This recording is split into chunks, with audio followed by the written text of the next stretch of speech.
Alright, so I'm just waiting on them to start. How's everyone doing?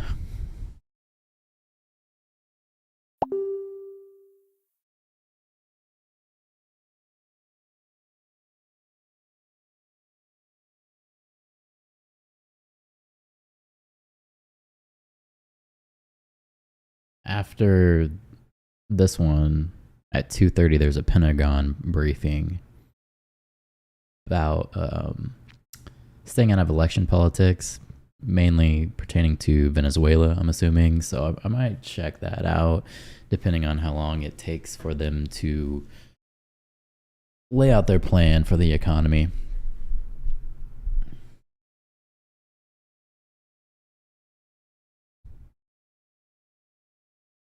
But yeah, they were supposed to start 1:30. It's now 1:41, so should be any time.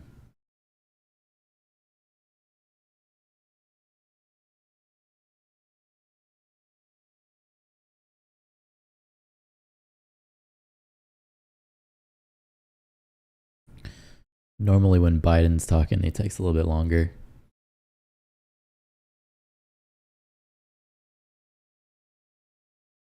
I'm gonna get a drink while we wait.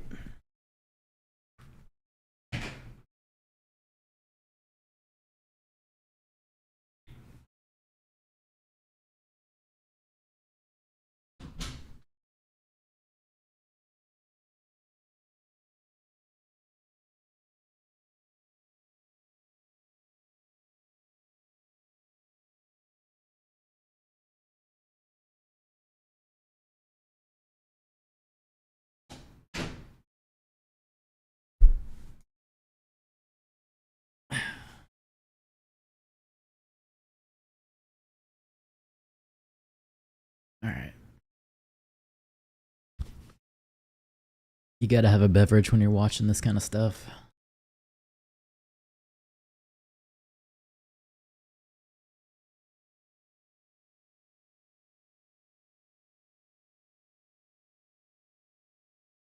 So yeah, it looks like 2:30. There's gonna be a Pentagon briefing where they talk about Venezuela. I might watch that, and then 4:30, Trump is taking questions from reporters in his New Jersey golf club. So I'm definitely gonna tune in for that one.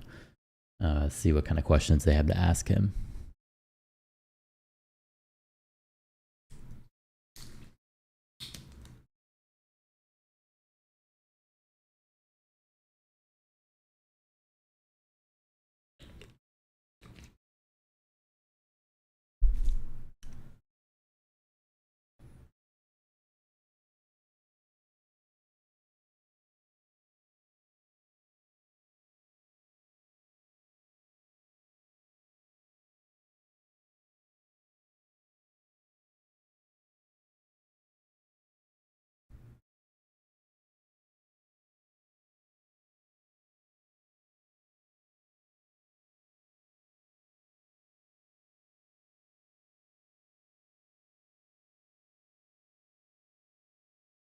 Biden's normally extremely late when it comes to these interviews.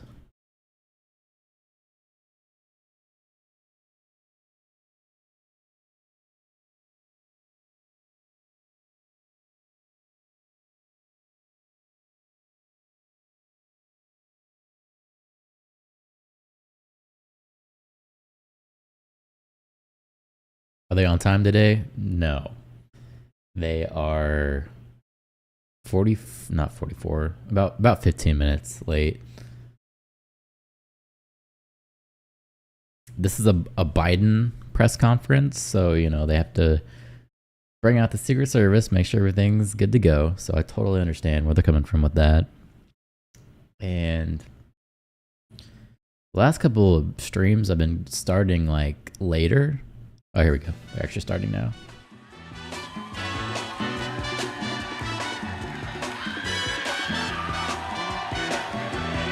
All right, so this is going to be a Biden-Harris speech here where they talk about how they're going to help the economy. Good afternoon, everybody. My name is Judy Aiken. I'm a 70-year-old retired registered nurse from Portland, Maine. Okay. Where I live with my husband of 47 years, our 2 beagles, and our son and granddaughter live nearby. Also, for over 4 decades, I've battled psoriatic arthritis and psoriasis that have taken a heavy toll on my body. But nothing could prepare me for the financial strain that came with the high cost of the drugs I need to live my life, including Enbrel, which comes with a staggering list price. Last year alone, I spent over $9,000 out of pocket just to afford this one drug. As a nurse, I counseled patients on the importance of taking their medications consistently, but I have to admit that all the signs are talking about drug costs, saving the economy with $35 insulin. Yeah, this entire meeting is going to be about lowering the cost for the American people. They're going to obviously tie in prescription costs into that, but hopefully they get into groceries and bringing gas down as well. sometimes I found myself unable to follow my own advice and have been known to skip a dose here and there. For years, it felt like no one was standing up to Big Pharma for patients like me. But thanks to President Biden and Vice President Harris's Inflation Reduction Act, that is changing. She said it's changing, but their term is like almost over. So probably should have thought of that maybe earlier in your campaign. Now, Enbrel is one of the first 10 drugs up for Medicare negotiation. The thought of a lower list price for this essential medication feels like a lifeline. President Biden didn't just make a promise, he kept it. Because of the Biden-Harris administration's actions, my husband and I can finally breathe a little easier. That's why it is my great honor to introduce the team who leads the fight to put patients above profits. Okay. The President of the United States, Joe Biden, and Vice President Kamala Harris. All right, bring him out. Oh, I'm cutting the music out. Obviously, I don't want to get a copyright strike, but as soon as they come back up to the podium and start talking, I'll kick it back in. They're going to take a few minutes anyway to wave to the crowd, you know, shake hands, kiss babies, all that kind of stuff anyway. So, yeah. There they are. I guess they're doing like a dual speech or something. I'm really interested to see how they're going to lay out their plan here. How are they going to bring all these costs down? Give us a concrete plan. Maybe add it to Harris's page on what she's running on, see some actual policies.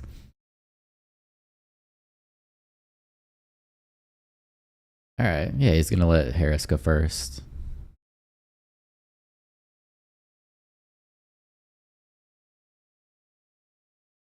Okay. All right. Bring it back. Judy. Her fake smile kills me. I love you back. It's good to see so many friends. It is good to see so many friends. And I want to thank you. Thank you. And let's please thank you. I love you back.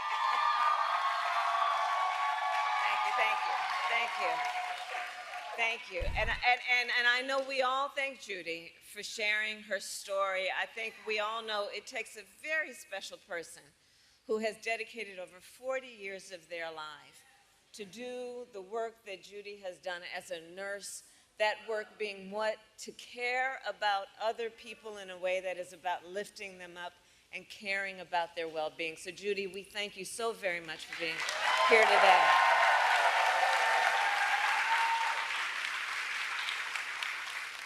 I want to recognize the incredible Governor Wes Moore.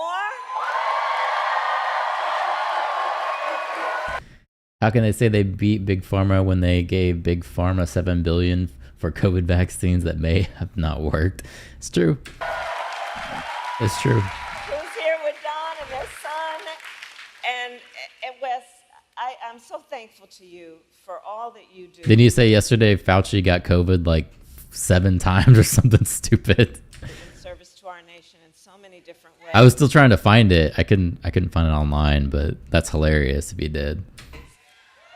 And your friendship, but in particular, to share such a personal story as you have, and I know it takes a lot out of you to share that story, but to do it in a way that is about lifting up other people and helping, hopefully, others who are not in this room, understanding how real people are impacted every day about this issue and by this issue. Thank you.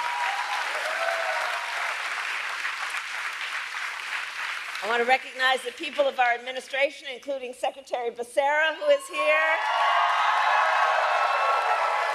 the bold administrator, Brooks LaSure, who is here, my dear friend and former colleague, Senator Ben Cardin,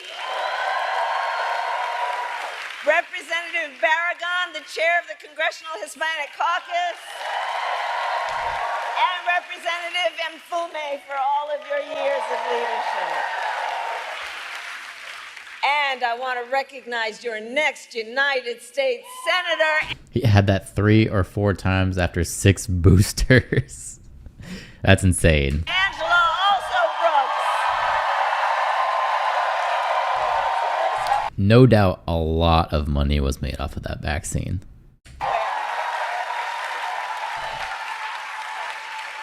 And I've worked with her over the years. I'm telling you, Marilyn, you're going to do a great thing when you send her to the United States Senate.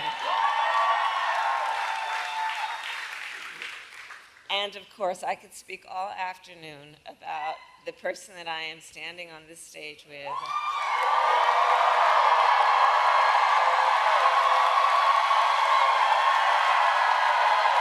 I haven't seen Biden speak, and I can't even really remember the last time I saw him speak, so this should be really good.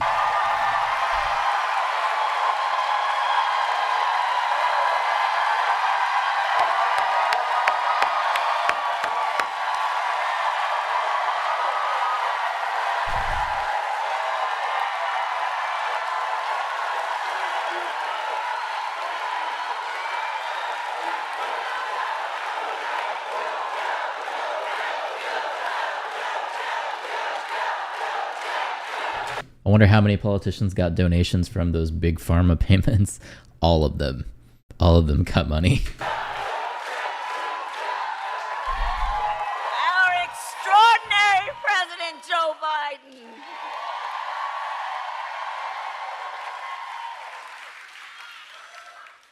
And he's going to speak in a minute, but there's a lot of love in this room for our president. Is there? And I think it's for many, many reasons, including few leaders in our nation have done more on so many issues, including to expand access to affordable health care than Joe Biden.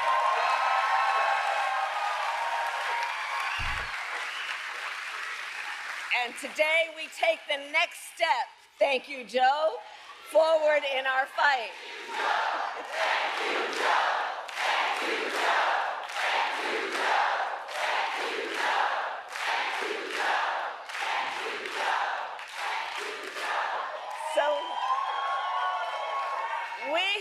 We believe deeply every senior in our nation should be able to live with security, stability, and dignity.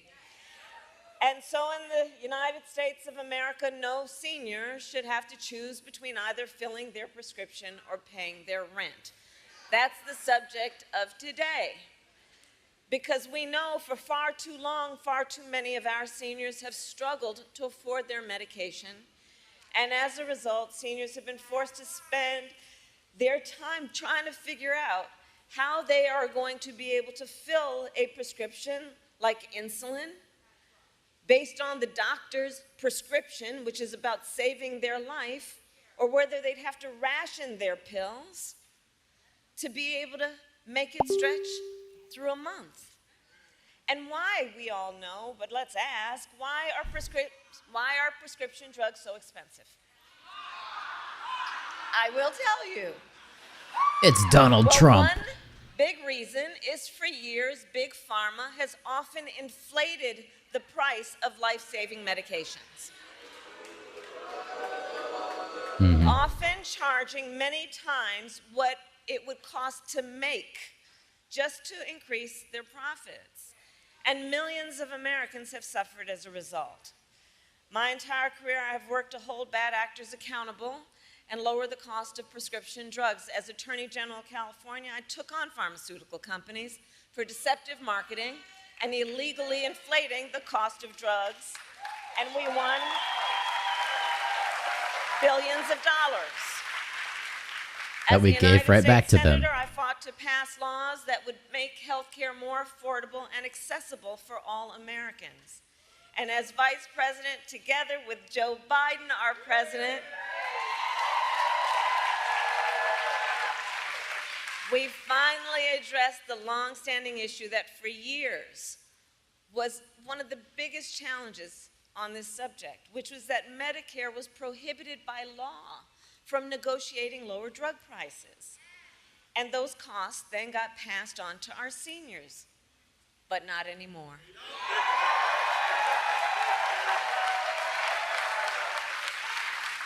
Two years ago, we gave Medicare the power to negotiate lower prescription drug prices for the first time in history.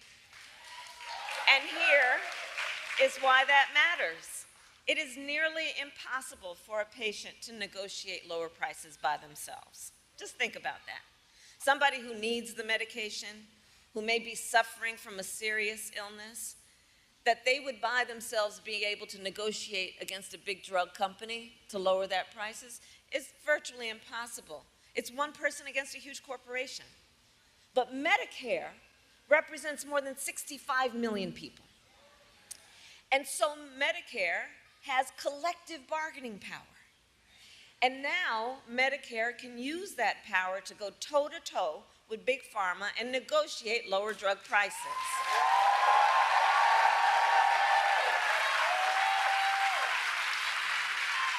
Thank you, Joe.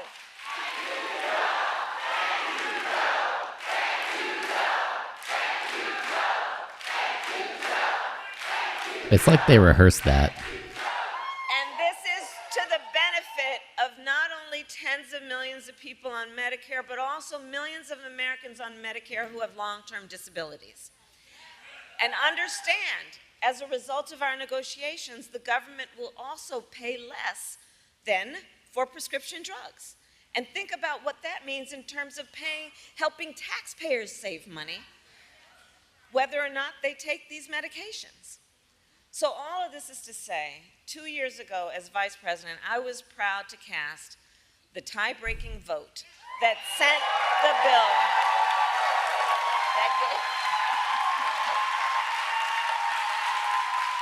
So Medicare gets lower prices. What about the other 265 million people who aren't on Medicare?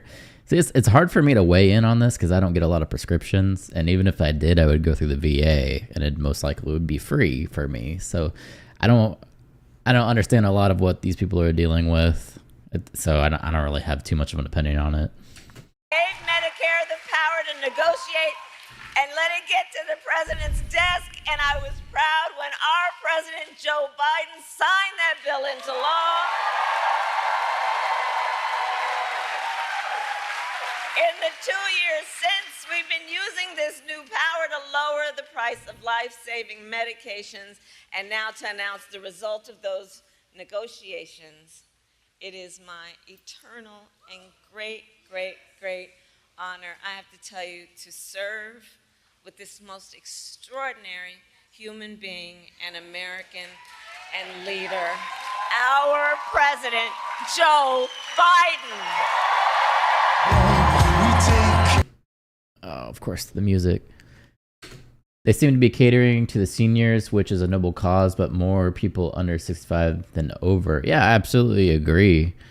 They're definitely trying to get the senior vote with that one, which, I mean, affects everybody, even when they're younger, though. If you want to get your medication and not decide on housing or medication when you're older, most people have only saved enough to live off of just Social Security.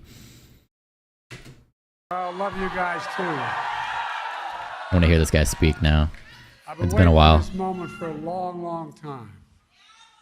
First time I sponsored a bill to let Medicare negotiate the price of drugs was in 1973 as a freshman senator with a guy named Frank Church from the state of Idaho.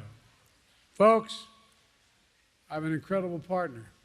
The progress we've made, she's going to make one hell of a president. Throw a little campaigning in there, of course. And Judy, thank you for sharing your story. It's a familiar one for far too many Americans. People like my dad used to lay in bed at night when they lost his insurance as the company he worked for, staring at the ceiling, literally, and you've all experienced, you know people who have experienced this, wondering what in God's name happened if my wife gets breast cancer, or if I get sick, Yeah. my children get seriously ill. What happens? What in God's name, how can we pay for the drugs, prescription drugs? I'm serious, these are the discussions. You know it. Do we have enough insurance? Can we afford the medical bills? We'll have to sell the house to get a second mortgage. There are discussions that took place in my house and your house. Kamala and I both get it. We know it isn't just about health care. It's about your dignity. He's done this speech No, before. it's about your dignity. Yeah. It's about peace of mind. It's about security. It's about taking care of your family. It's about giving folks just a little bit more breathing room. That's all. Look, I believe that health care should be a right, not a privilege in America. And Kamala and I are here today to make a major announcement on our efforts to lower the extraordinary high prescription drug prices. Before I do, I want to thank Governor Westmore and members of Congress. I served in the Senate for 270 years. I know I only look 40, but I'm a little bit older. The longest time I was too damn young because I was only about 29 when I got elected. Now I'm too damn old. But I'll tell you one thing in between. One of the finest, most decent men He pronounces her name different every time. Yeah. I've ever worked with. When I think of integrity, it's Ben Cardin. Stand up, Ben. Stand up. You remember when Trump said he didn't care how to pronounce it? I measure the people I work with by their integrity. He does what he says and says what he does. Look, folks, also, Nanette Barragan, for the longest time, she tried to pretend with me she was Irish, her name Barragan. She's a great friend, and she's one of the great leaders in this country for the Hispanic community. He's starting to drift off. Congressman Fume, where are you? Stand up, man. I'm against lifelong politicians. Well, this is definitely your lifelong Never once politician. gone to this man and asked for help and I haven't gotten it. Not one single time. Thank you, pal. Thank you. And you're soon to be senator.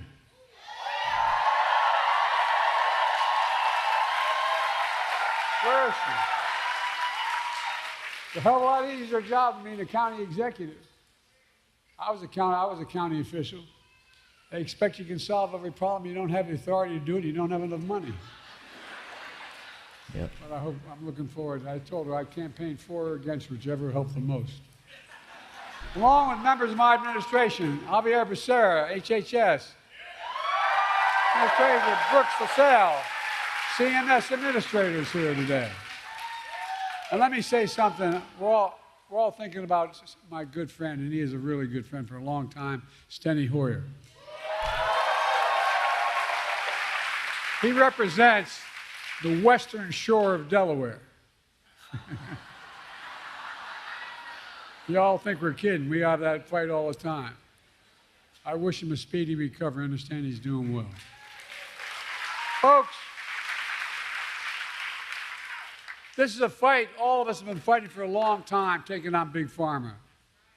We pay more for prescription drugs. It's not hyperbole. We pay more for prescription drugs than any advanced nation in the world.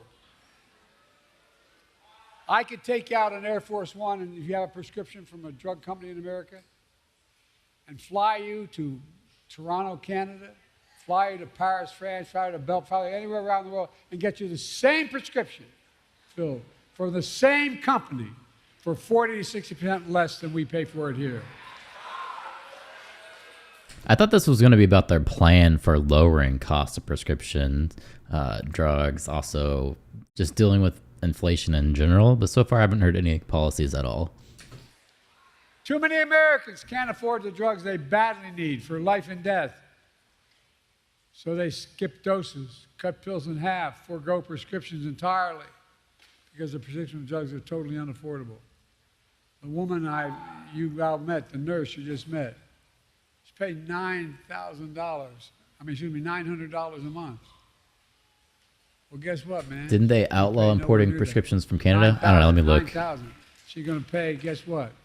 Beginning January, every single prescription drug she has, including, God forbid, if she needs a really expensive drug like a cancer drug. Maximum she ever has to pay is $2,000, period.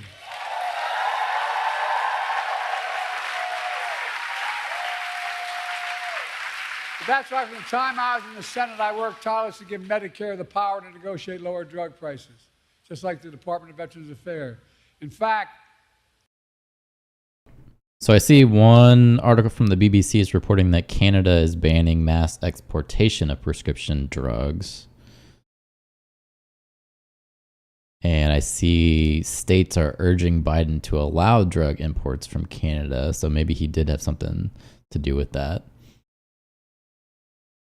I was reminded by staff today, one of the first major bills I worked on was in 1973. I co-sponsored legislation led by Senator Frank Church that let Medicare negotiate the cost of drugs. 1973, this fight's been going on. You know, the VA pays, as they should, 50% less than Medicare because VA can negotiate the prices. But for years, Big Pharma blocked Medicare from negotiating lower drug prices. As a consequence, they're able to maintain the exorbitant price increases and the profits are uncalled for. Look, but this time we finally beat Big Pharma.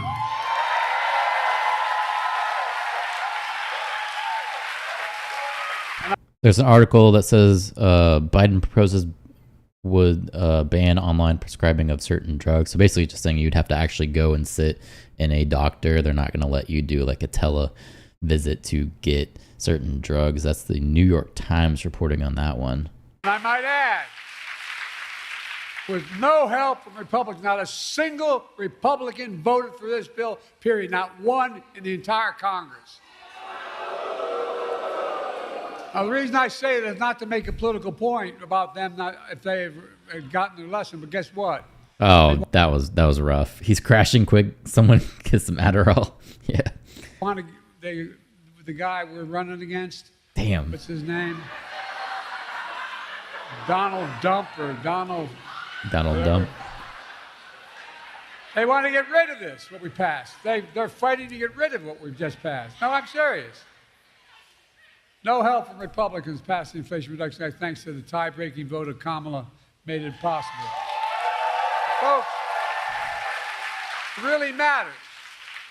For example, take the insulin needed to treat diabetes.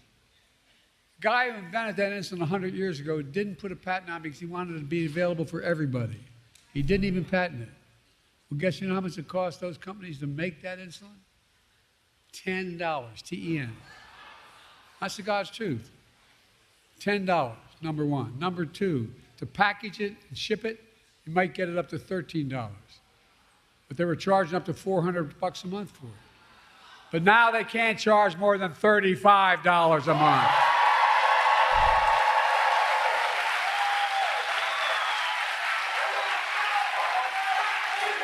It's a big deal. Oh. Look, $35 a month. These guys still make enormous profits. That's 3 times what it costs them to make it. The initial legislation capped the cost for everyone on who needed that insulin. How many of you know anybody needs insulin for diabetes? Raise your hand. Okay, well, guess what?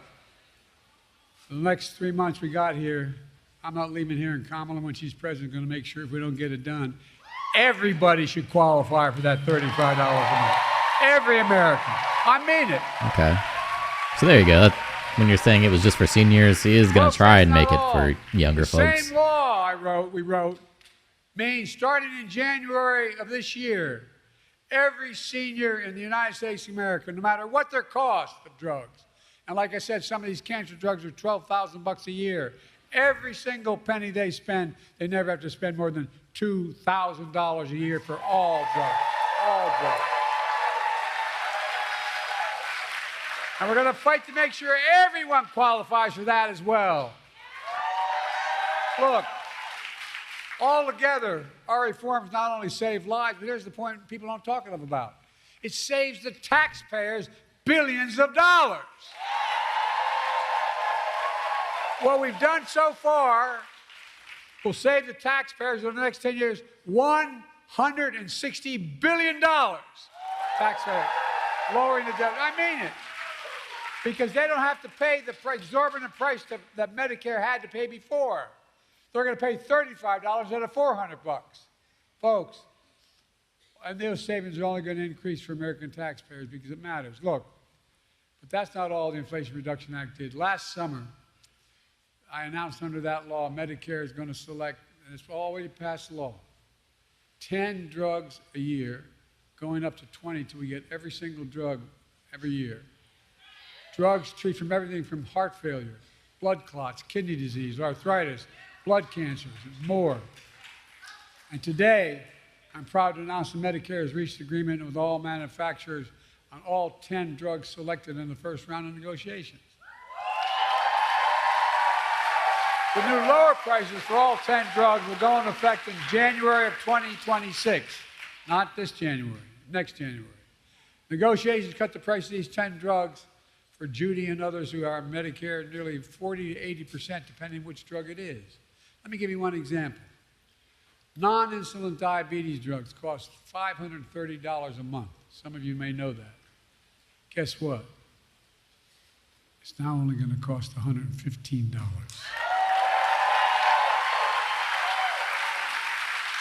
By the way, these new prices on 10 drugs will cumulatively mean $1.5 billion less out of pocket for patients to the drug companies. Lower copays for many of the 9 million seniors who take these drugs. But that's not all. We're also saving the American taxpayer because of the new changes, $6 billion a year, because Medicare won't have to pay out that much. Imagine that.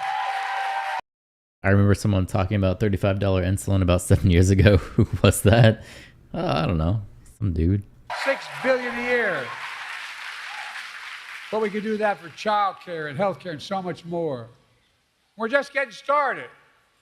Under the law I signed, Medicare can negotiate lower prices for another 15 drugs next year, 15 the following, and 20 after that till every drug is covered. That's the law. Now. Now. This is another really big deal. It means that Americans can save more money from life-saving medications they need and deserve. And bring peace of mind. It's hard to explain. Kamala and I are going to keep fighting to lower the prescription drug costs for everyone, not just seniors. It's a fight that we have to continue. Folks, but guess what? Surprise, surprise. Big Pharma doesn't want this to happen at all. The pharmaceutical industry last year spent $400 million lobbying the Congress to stop this. $400 million. Worked pretty well. They didn't get one Republican voting against them. They all voted for him. Republican allies stuck with him. And the ability of the federal government to negotiate lower drug prices was tried to be stopped. It's getting to the point now that I can't really understand him. He's just kind of slurring over his words. But Kamala and all of us in this room, we're going to keep standing up for Big Pharma. I fought too damn hard to yield now.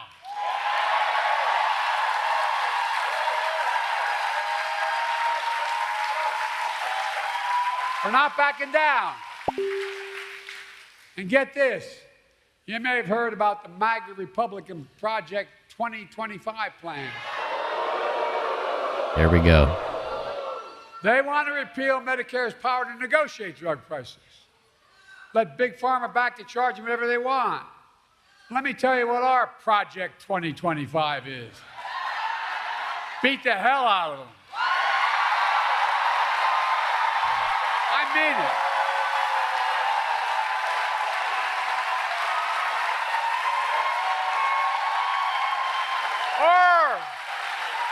Or, in January 25, total prescription drugs costs will be capped at $2,000, no matter how expensive they are.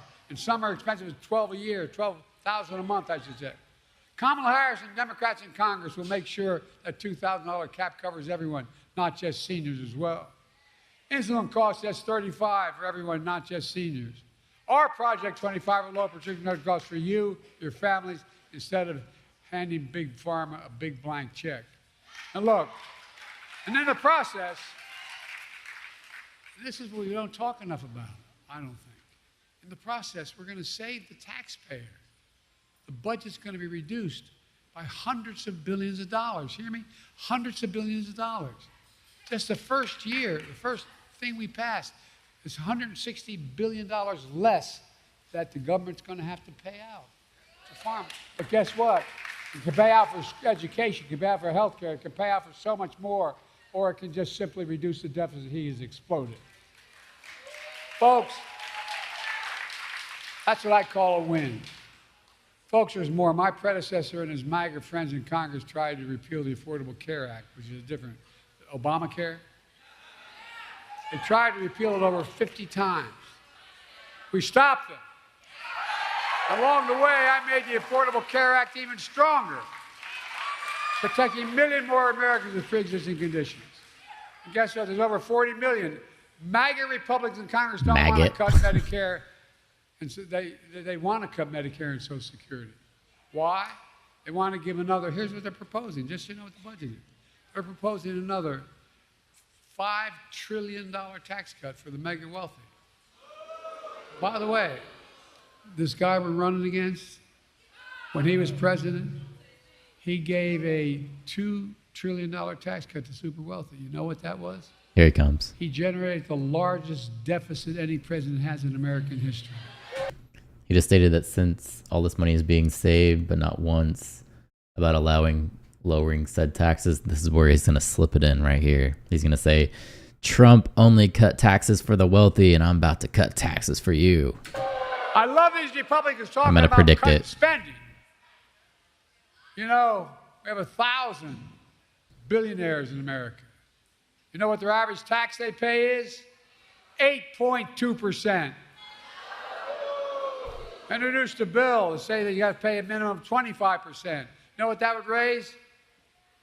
$500 billion over the next 10 years.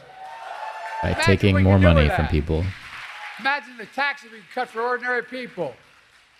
Well, look, Kamala and I have a better idea. We're going to protect Medicare and Social Security and make sure the wealthy pay their fair share. That's how we're going to pay for it. And by the way, that means making the tax code fair. Look, in addition, we're also announced steps to crack down on anti-competitive practices in health care. How many of you know we've been going after things called junk fees? Junk health insurance plans. That ones that look affordable. When you take the cover off, you find out there's a number of hidden costs. We're going after them and trying to get rid of them. We're also cracking down on surprise medical billing. For example, when a patient goes in the hospital for surgery, if it turns out his anesthesiologist is not in his network, you're going to get a surprise bill for another $1,000. Well, we're stopping that too. We're protecting a million healthcare providers.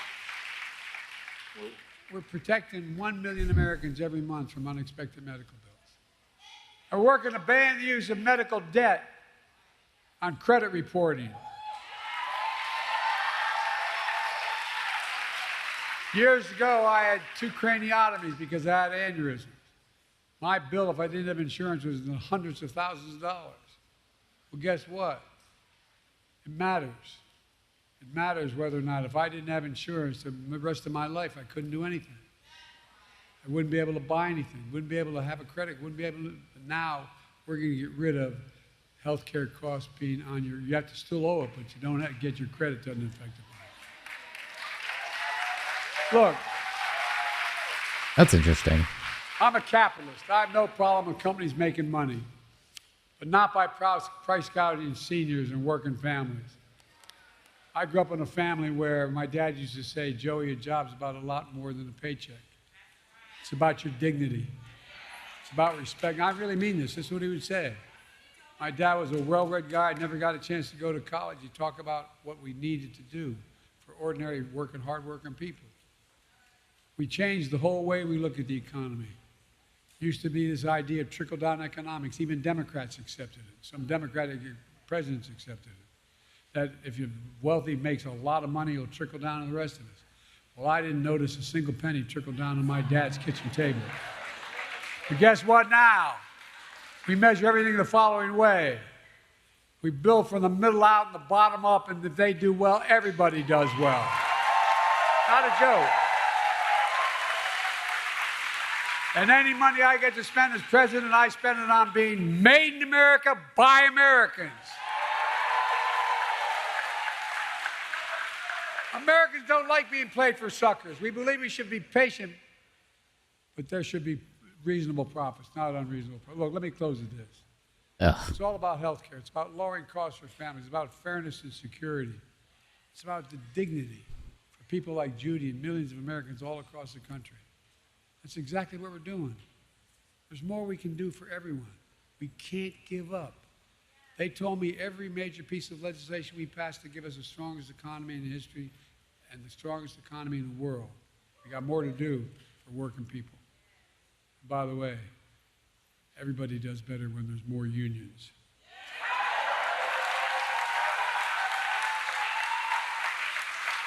But we're finally getting it done. We can't stop now. We just have to remember who in the hell we are. We're the United States of America.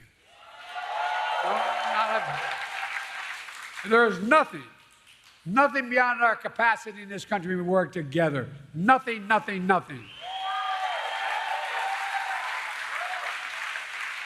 I'll tell you what, I thank God that in the last 3 months I'm President of the United States, I was able to finally get done what I tried to get done when I was a young senator at 30 years old.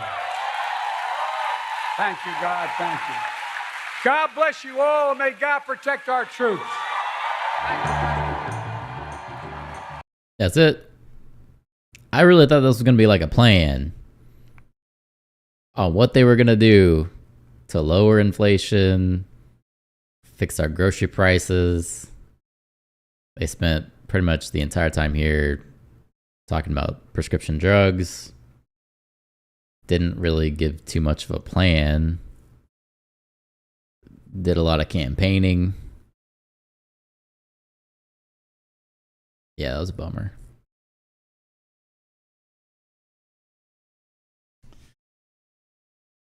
Yep. That was a bummer. Good try, though, I guess. All right, let me see this Pentagon briefing. That's today, right? Yeah, 2:30. So they're saying like 5 minutes. All right. Let me bring it up. Actually, I can't bring it up. All right. I'm going to go to the restroom before she starts.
So with these Democrats, I'm noticing they come out, they say they're going to do this,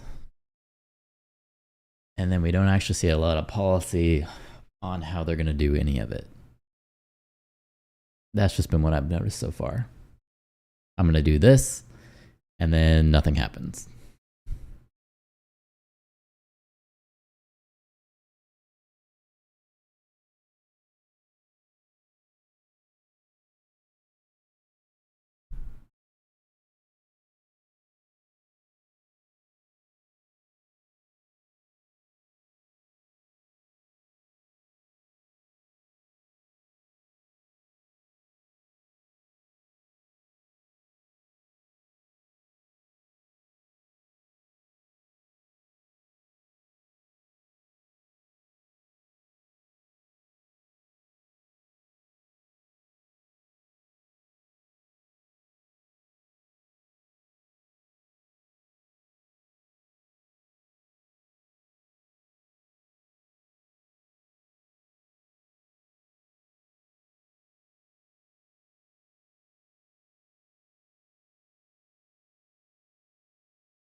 Let's see what they got here.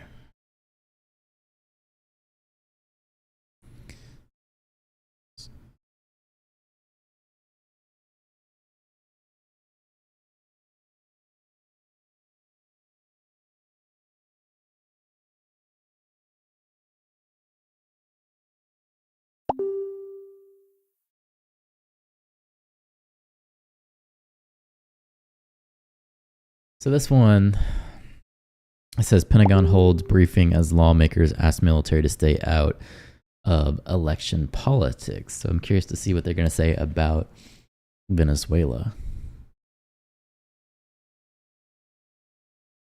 During our last press briefing, it seemed like there was a lot of people wanting the U.S. to interfere in the Venezuelan election, and that's just something that I think is stupid. We have no business doing anything with that.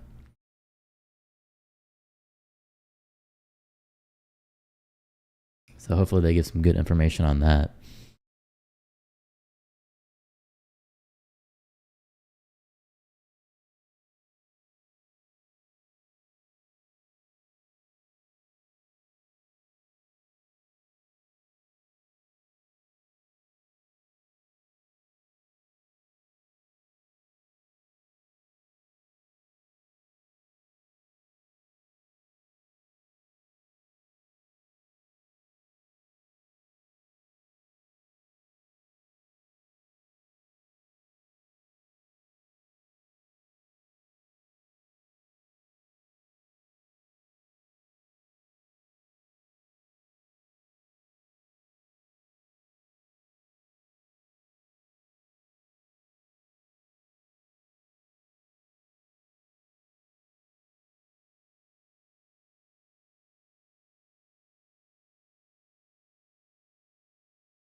Maybe they'll tell us which country our newly found tax saving prescription drug money is going to. Exactly.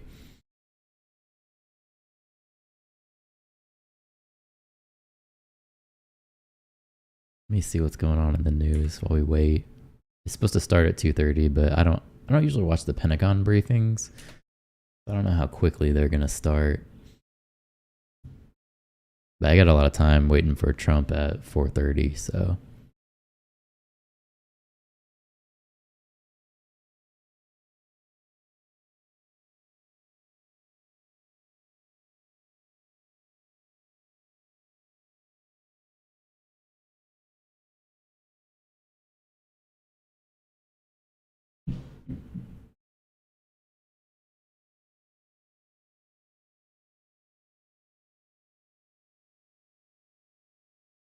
apparently people are scared of monkeypox now. I guess that's a thing.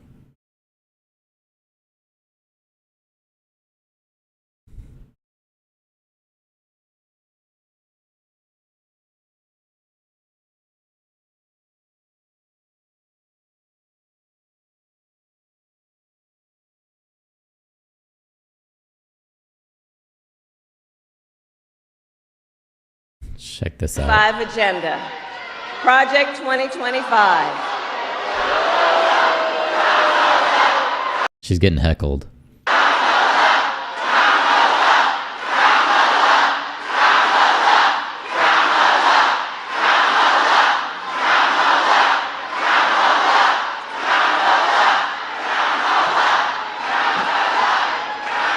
And please do check out Project 2025. Because I'm telling you, it is a plan. It is a plan to weaken America's middle class. Project Look, she's getting real annoyed. 2025, if he is elected. Oh, look at that face. She's mad. It's all good. She said it's all good. It's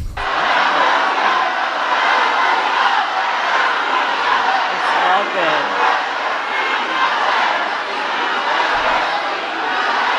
I'm here because we believe in democracy. Everyone's voice matters, but I am speaking now.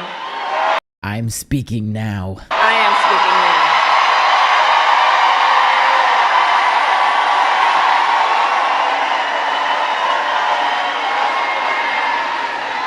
So Project 2025. Look, if he is elected, Donald Trump intends to give tax breaks to billionaires and big corporations. He intends to cut Social Security and Medicare. He intends to surrender our fight against the climate crisis, and he intends to end the Affordable Care Act. You know what?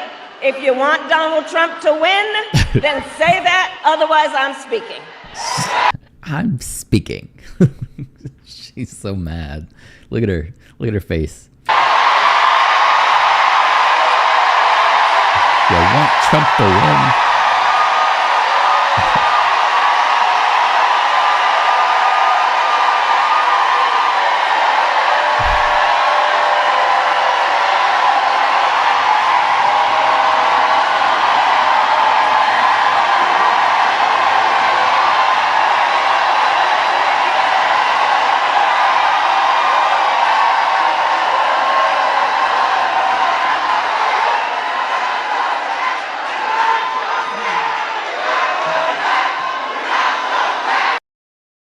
Yeah, she mad.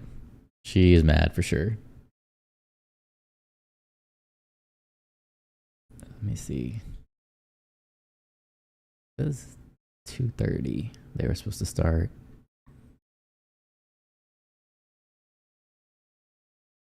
Go figure.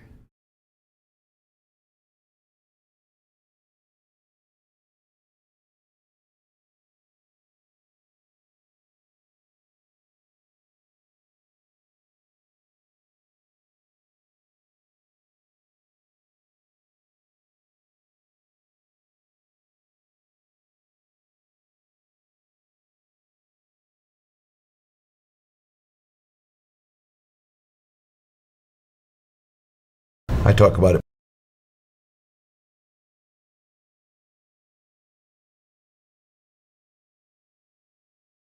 They are really leaning on that Project 2025 a lot. Yeah, they really are. And Trump already said this had nothing to do with him. So I don't know how they can still lean on this.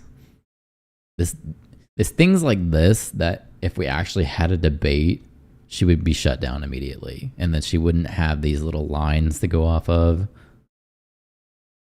So we just got to get to the debates and see the train wreck that happens.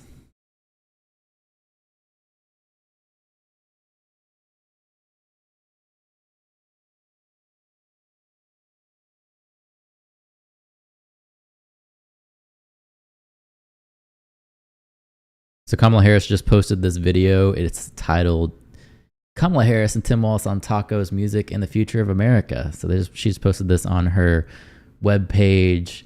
Chad, they're leaning on that Project 2025 a lot. That's misinformation, and I thought that was wrong. It is. They're really leaning heavily into the Project 2025 stuff, and once we get these debates, Trump's going to be able to go in there and say, this is wrong. I don't actually agree with any of this stuff. I don't know what you're talking about. And that's when her narrative's going to kind of fall apart. We just got to get there to see what actually happens. I'm really looking forward to these debates. I really am. But let's see what this is even about. I don't know why she posted this on her YouTube. Being halftime in America, we're a touchdown down, and I kind of like the idea of being a little bit behind. Well, I'm looking at Coach Walls right now. I'm looking at Coach Walls. Okay, Detroit, Michigan. Like I have white guy tacos and What is like that? black, Like mayonnaise and tuna? What are you doing? pretty Oh much my God, ground beef dude. and cheese. And Don't be a stereotype. Are you gonna come back and say she eats chicken? What the fuck? Okay. Do you Yeah. put any flavor in it? no. Oh. Here's the deal. No, they said to be careful and let her know this, that black pepper is the top of the spice level in Minnesota, you know. I'm This the this is so scripted. first vice president, I believe, who has ever grown chili peppers. I'm You trying know to it. expand We'll figure my that- my food knowledge. You know what? We've got some cantaloupes. You'll be fine. Yeah. So, I Yeah. called I was you, hoping Tim. maybe we wouldn't have to. I called you, Tim. Yes. You didn't answer, Tim. I know. What happened? The most important call of my life. It popped up, and we didn't recognize the caller ID, and it went to voicemail. Hi, this is Tim. I'm not able to answer. There you go.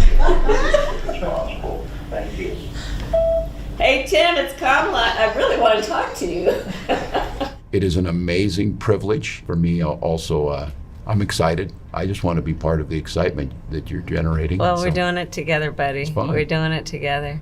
How have these last couple of days been for you? I can see where the energy comes. America is a hopeful country. Indeed. People are excited. In every one of those groups of thousands, sometimes over 10,000 people, you've seen exactly who we are as America. Yeah. People from rural That's one thing I've noticed from the Trump rallies. It's mostly white people. It really is. Like, there's not a lot of diversity at all. areas, urban areas, of every stripe and size and background. This is who we are as America, and we're Yeah. all in it together. Yeah. And in this campaign, the only way we win is to keep the pedal to the metal for these next many, many days that we have. So, Tim, Yeah. what's your relationship to music? Yeah. For me, the transformational piece of music was Bruce Springsteen's The River, Okay. which is a journey. You know all the tracks, Yeah. and I'm that guy. They're going to try really hard to make this guy relatable. He's just not relatable at all, and neither is she.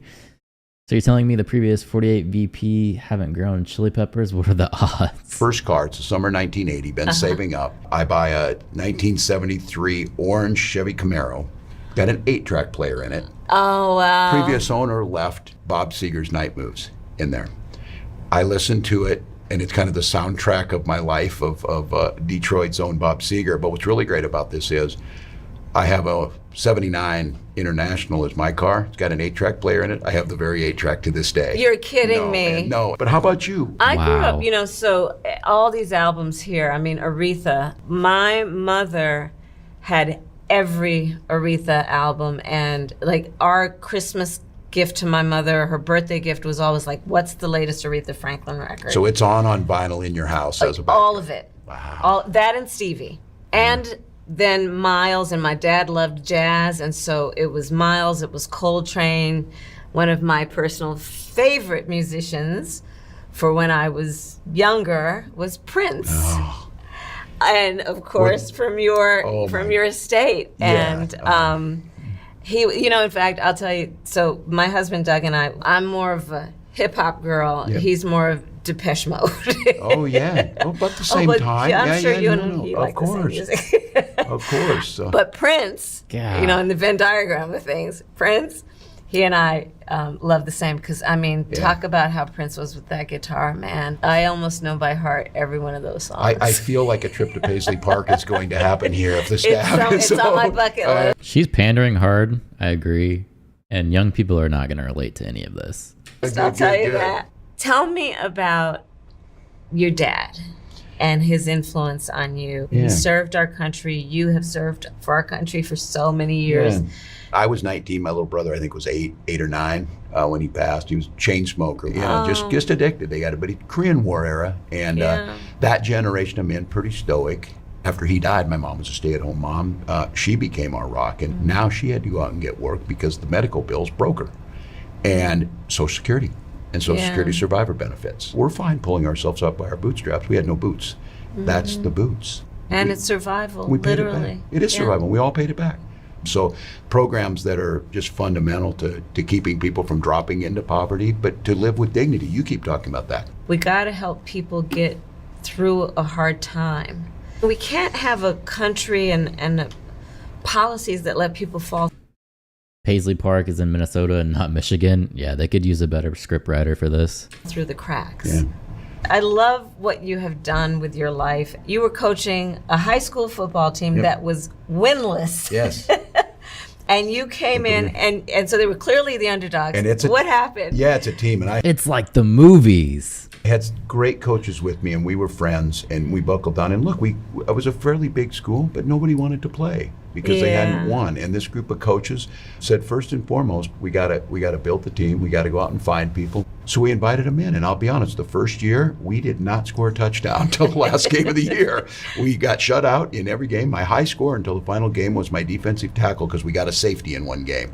2 years later, those kids won a state championship. That school has won several more since then. After we Right. left, you build culture, you build That's winning. right. People want to be a part of it, and So it was that's the excitement. After you left is what he just said, that they actually started winning. They were losing while you were there. That's the excitement of what it can be. That's how I feel about our campaign. Yeah. Our campaign is the underdog campaign. Oh yeah. And with our joy, we also have to understand that we're still up against some forces. Yes. You don't get to claim you're the underdog campaign at the same time saying you have the biggest crowds. That doesn't make sense at all. You're literally in a pissing match with Republicans to say that your crowds are bigger, so that you can't be the underdog. It doesn't make sense.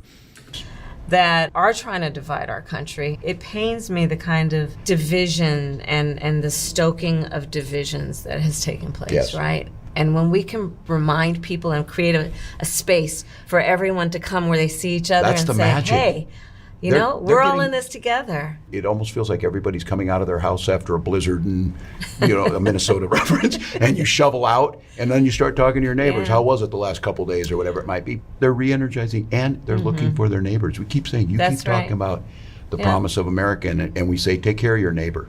In the face of a stranger, when you're looking in the face of a stranger, you should see a neighbor, right? I enjoyed when she said she has to get people out of a tough spot, a spot that her and Biden put us in. That was a good one. Yeah. I'm about crying on this when you talk about, look, a girl from Oakland, Yep. California, and a guy from out in Nebraska Right. on there. And the number of people I watch just kind of nod and break into a smile. This exploiting the differences, it can't last. I talk about it being halftime in America. We're a touchdown down because a lot of folks, it's easier to tear things down. It's Yeah. easier to divide than it is to build. But once you start that momentum, once we come out and where we're at right now, Yeah. people want to be part of something that's winning. They want to be part of something that's good, and they want to be part of something that everybody can be a part of. And I kind of like the idea of being a little bit behind. Well, I'm looking at Coach Walls right now. I'm looking at Coach Walls. Did you always know you wanted to be an attorney? My parents met when they were active in the civil rights movement. I grew up around a bunch of people that were, marching and shouting for justice. And some of the heroes of that movement were the There's video of her saying that she wanted the power. She wanted the power to lock people up in a cage. lawyers, Thurgood Marshall, right? They understood how to translate the passion from the streets to the courtrooms of our country. And they believed in the Constitution of the United States and the principles upon which it was founded. And that's where they then, in the courts of America, reminded us of the promise, right? And the ideals of our country, including equality, freedom, right? That's why I went to law school. But the other reason is when I was in high school, my best friend, I learned, was being molested by her stepfather.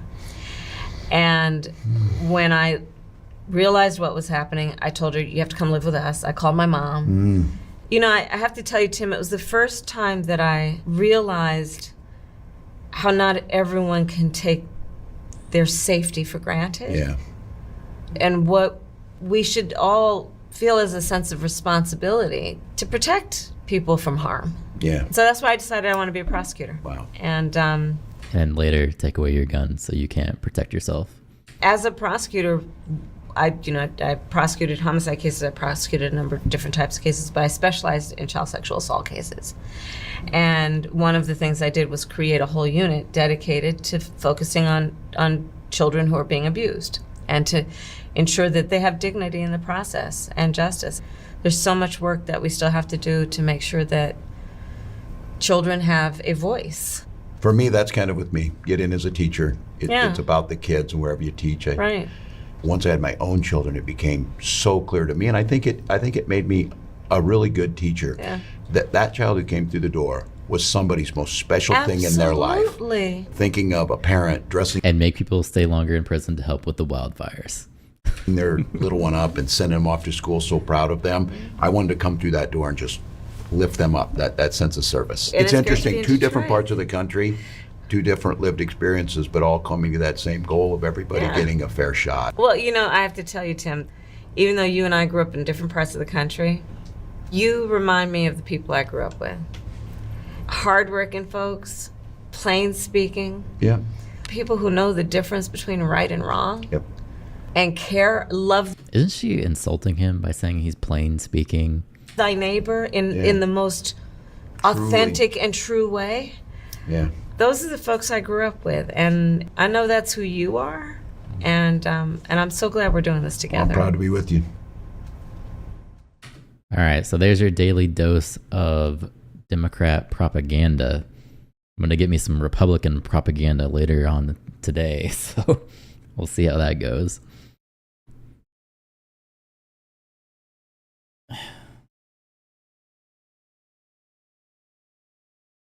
She's insulting all white people without accents. And apparently white people we don't eat anything spicy. Like it's such a stereotype, man. It kills me. And Kamala eats nothing but fried chicken, right? Watermelon. It's like these I can't do it. God. All right, she started already.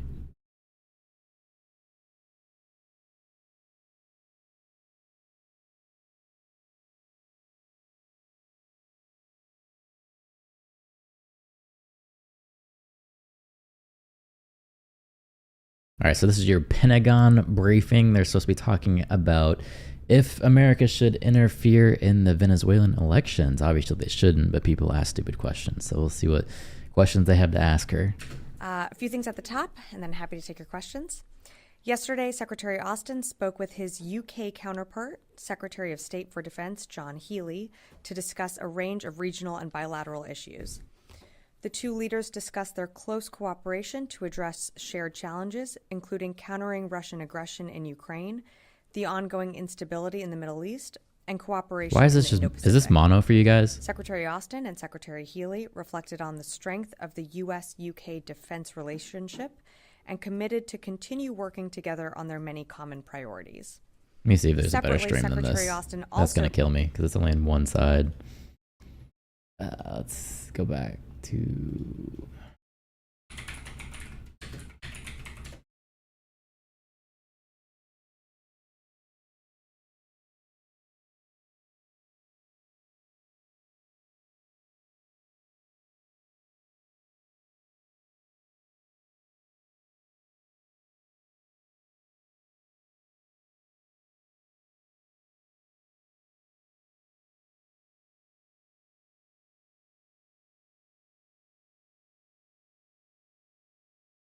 but I just don't have more to provide.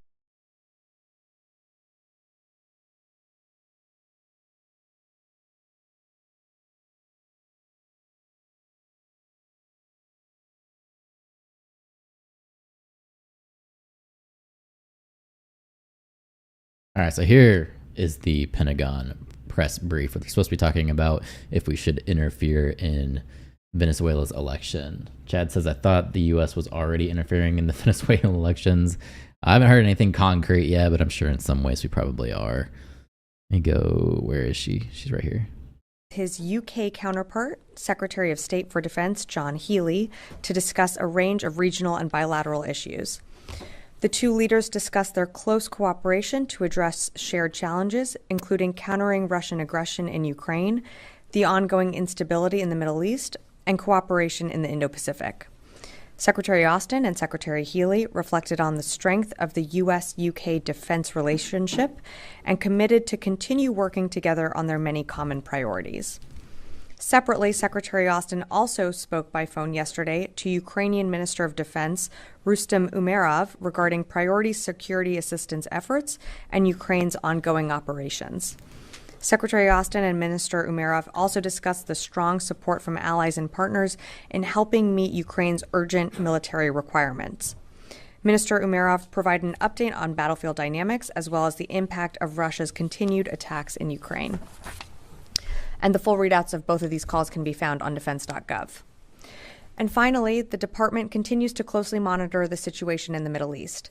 As you've heard us say throughout the week, Secretary Austin and the department have taken actions to reinforce the United States' commitment to defend Israel and to protect our forces by strengthening U.S. military force posture and capabilities throughout the Middle East in light of the escalating regional tensions. We remain focused on de-escalating tensions in the region while also postured for deterrence and the defense of Israel. The U.S. government also remains very focused on securing a ceasefire as part of a hostage deal to bring all hostages home and to end the war in Gaza. And with that, I'd be happy to take your questions. There we go. Tara. Now the good part. So let's start with Ukraine. You just did the readout from the call. Did that call include, now that Ukraine is on an offensive, does that change what sort of weapons they are seeking? And would the U.S. support a different request specifically to support this new offensive maneuvers? Thanks, Tara, for the question. So in terms of weapons that we're providing Ukraine, in the immediate, it doesn't impact what we're providing them. But you've seen us change the types of weapons and systems that we've given over the course of time.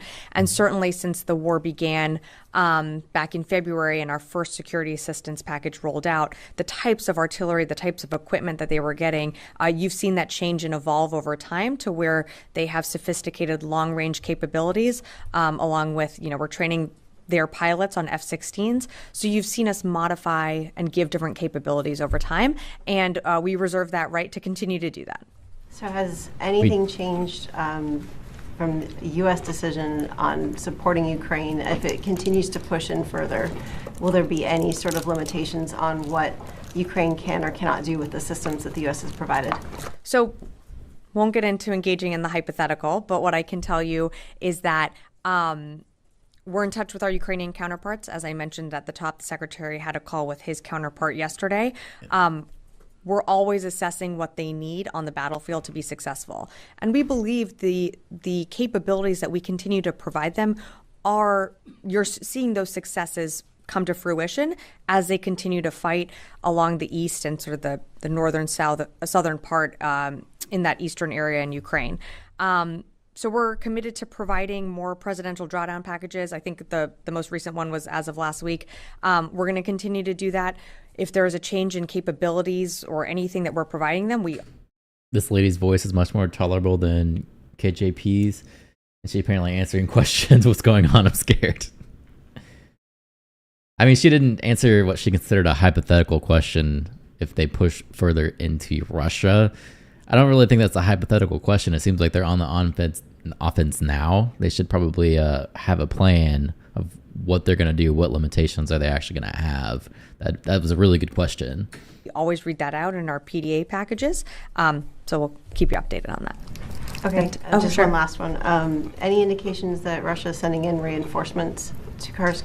Of course, so they have to be. we have seen some Russian units be redirected from operations in Ukraine towards the Kursk area. These are just early reports, so I can't really say with certainty the numbers or their objectives, but we have seen some movement there. Mm-hmm. Natasha. Thanks, Rita. So that was kind of my question. I'll phrase it in kind of a different way, though. So does the DoD have any assessment of how Ukraine's operation in Kursk may have changed the battlefield dynamics inside Ukraine in terms of Russia shifting resources over the last 10 days? Has that impacted their ability to advance, Ukraine's ability to defend, given they've also, devoted a lot of troops to the Kursk operation?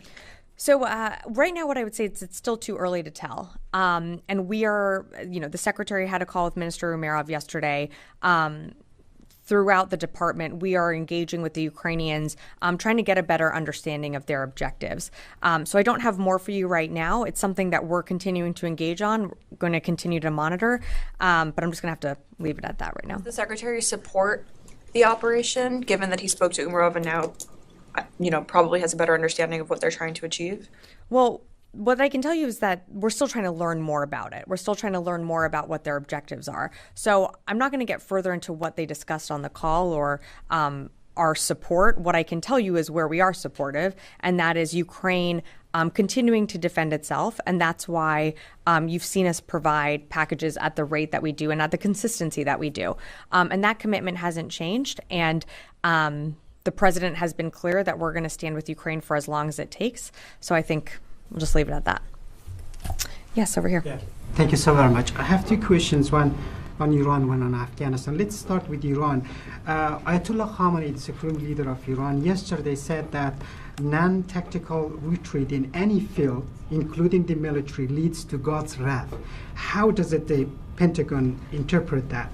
Does it suggest Iran is still considering a retaliatory attack on Israel, or it includes that Khamenei, the supreme leader of Iran, is backing down? Yeah, I'm not going to speculate on comments that the supreme leader makes. What I can tell you is what we're doing in the region is that you've seen from some of our announcements that the secretary has made is that we are moving additional capabilities into the region so that regional tensions can calm, and so that we're bolstering our security presence should we need to defend Israel if Iran were to attack. We don't want to see that happen, which is why we've been very clear, and you've heard Secretary Blinken speak to this as well, and Secretary Austin, when they were on their trip in the Indo-Pacific together just a few weeks ago, that we've been very clear with Iran directly, publicly, and privately, that we do not want to see this broaden out into a wider regional war. If Iran retaliates against Israel, how does the Pentagon assess the threats from the proxies in the region in Syria, Iraq, Lebanon, and Yemen? And what strategies are in place to counter these groups if they join forces with Iran in any sort of coordinated attack against Israel? So appreciate the question, but as you know, I'm just not going to engage in a hypothetical on if, what, and when could happen. What I can tell you is what we're doing. And that is exactly what I said earlier, is that we've increased and enhanced our regional presence so that to send a message of deterrence, to send a message that we don't want to see this widen out to a regional war. And when it comes to attacks on our forces, you've always seen us take measures we need in order to respond. And if there were to be any attacks on our forces, whether it be in Iraq and in Syria, we always reserve that right to respond at a time and place of our choosing. But I'll just leave it at that. Dan. So on Ukraine and the situation in Kursk, could you just maybe clarify a little bit about what's happening on the battlefield and how to interpret it? You were indicating that Russian forces have had to be diverted from areas in Ukraine, from Donbass, to help defend Kursk. Is that correct? So what I would tell you on the actual battlefield, and as you know this, is we usually let the Ukrainians speak to what's happening on the battlefield. So I would let them really speak to their objectives and what they're looking to accomplish in Kursk. We too are trying to learn more about their objectives and goals. In terms of what I said about Russia, again, these are early reports, but we are seeing some movement of Russian units being directed towards that region. But in terms of numbers or what their objectives are, I don't have that for you right now. Is there an indication, though, that Russian supply lines and communication lines have been damaged or strained because of the operation in Kursk, that they're having trouble supplying their troops in Donbass, for example? So I don't have that assessment right now. So I wouldn't be able to speculate on that. Lucas. Sabrina, this spring you sent reinforcements to the Middle East, but that did not deter Iran from carrying out a major attack on Israel on April 13th. Why should this time be any different? Well, Lucas, thanks for the question. I actually think you should take a step back and realize what we did accomplish on April 13th. Yes, Iran did attack Israel in an unprecedented manner, but I'll remind you that on that day, we shot out of the sky 90% of what they threw at Israel. And that was an incredibly intricate operation with the Israeli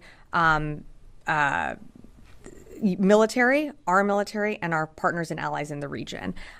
So while you can focus on the fact that Iran did launch that attack, I think it's incredibly important to remember what U.S. forces did that day. And the U.S. as of right now, I don't think we intimidate anyone. I think you could argue maybe our president doesn't intimidate people.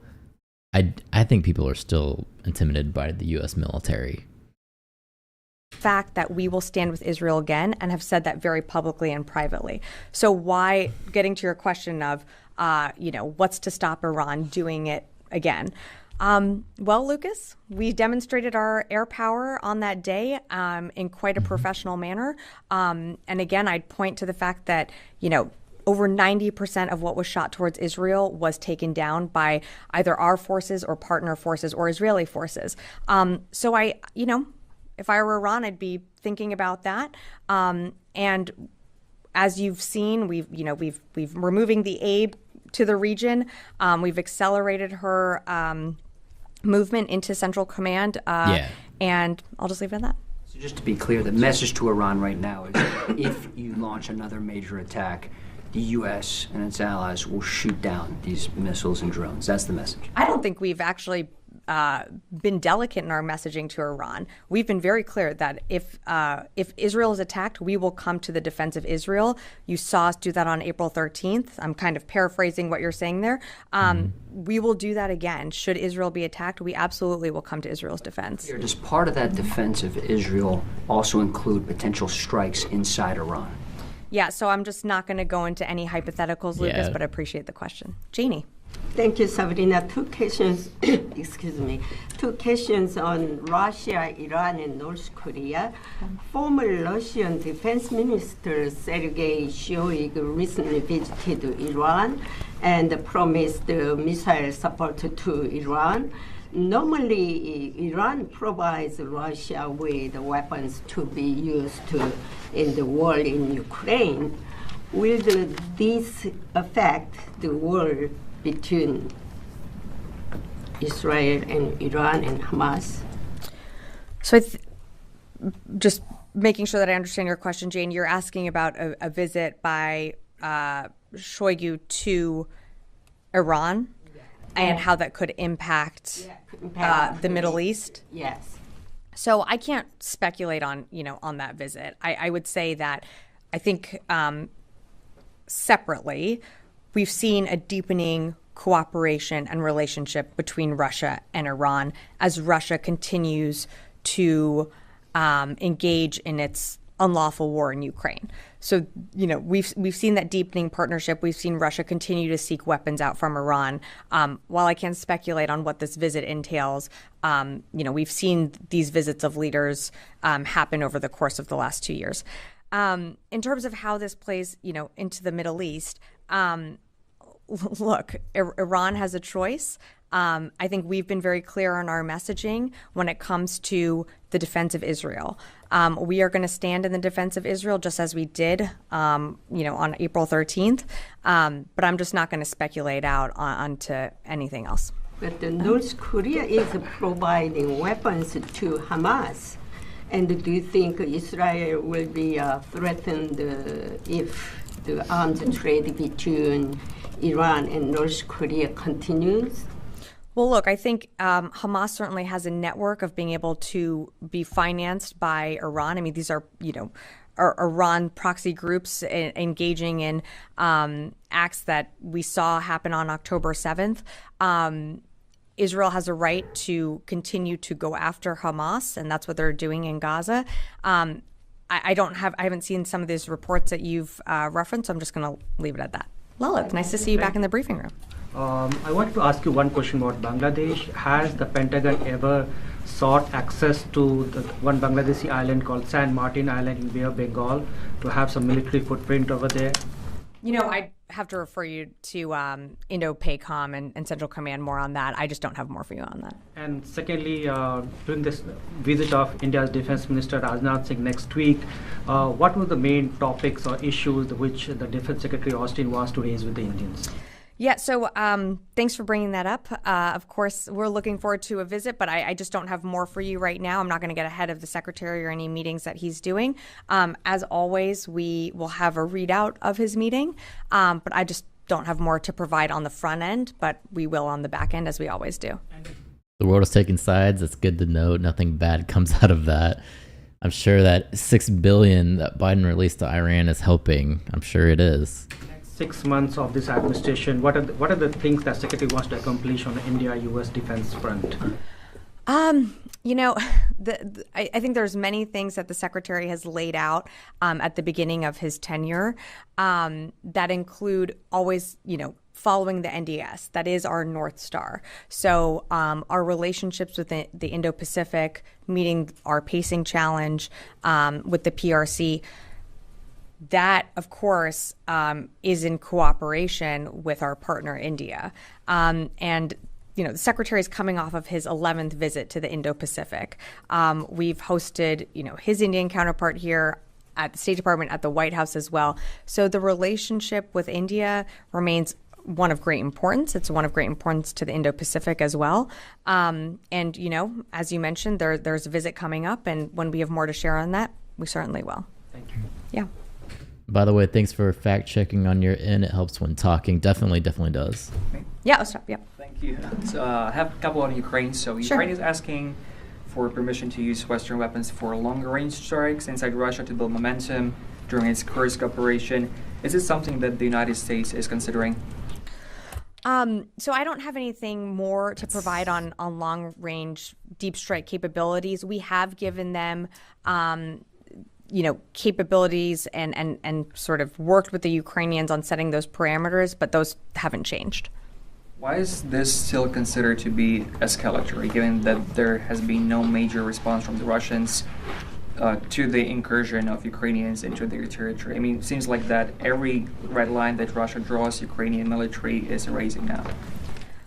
We can have a very long conversation about this. I will tell you that the weapons that we are providing them, and not just, you have to remember, this is not just the United States.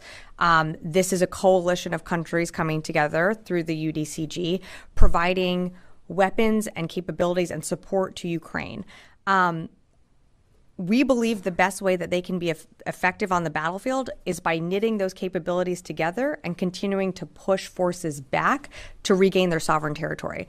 That doesn't necessarily happen by... But they're pushing back inside of Russia.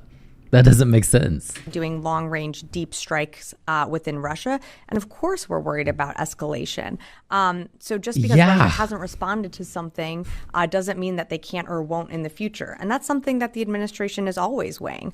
But you have to remember that what Ukraine has been able to do with some of the whether it's from us or other countries. Coalition where the U.S. is supplying 90%. Exactly. They've been very successful in being able to take back their sovereign territory, and they still continue to do it. This is not something that's going to end in a day, although it could if, Putin decided to withdraw his troops from Russia. Withdraw his troops from Russia? But certainly Ukraine, it's going to take time. It's taking training. And what I will tell you is what is that our commitment is with Ukraine for the long haul. I'll just leave it at that. Yes. Thank you so much for the opportunity. Couple weeks back, White House Middle East advisor-led delegation visited Saudi Arabia along with Pentagon and State Department officials, held talks there, and just last week we have seen that U.S. lifted ban on Saudi Arabia from offensive air to ground mutations. So question is this part of ongoing Saudi Arabia, U.S. and Israel trilateral deal in the context of Saudi Arabia and Israel normalization? Yeah, so we put out a statement on that from the State Department or from the White House. I would refer you them to speak more to that. That has to do with FMS sales, so I just would refer you to them. And secondly, Saudi Crown Prince just suggest some Congress people that he is at the risk of being assassinated because of normalization talks with Israel. So he's armed forces chief in Saudi Arabia. He's the man who is directly engaged with United States and like maybe indirect channels with the Israel as well. So how concerning it is for the United States? I haven't seen those reports, so I just can't offer a comment on that at this time.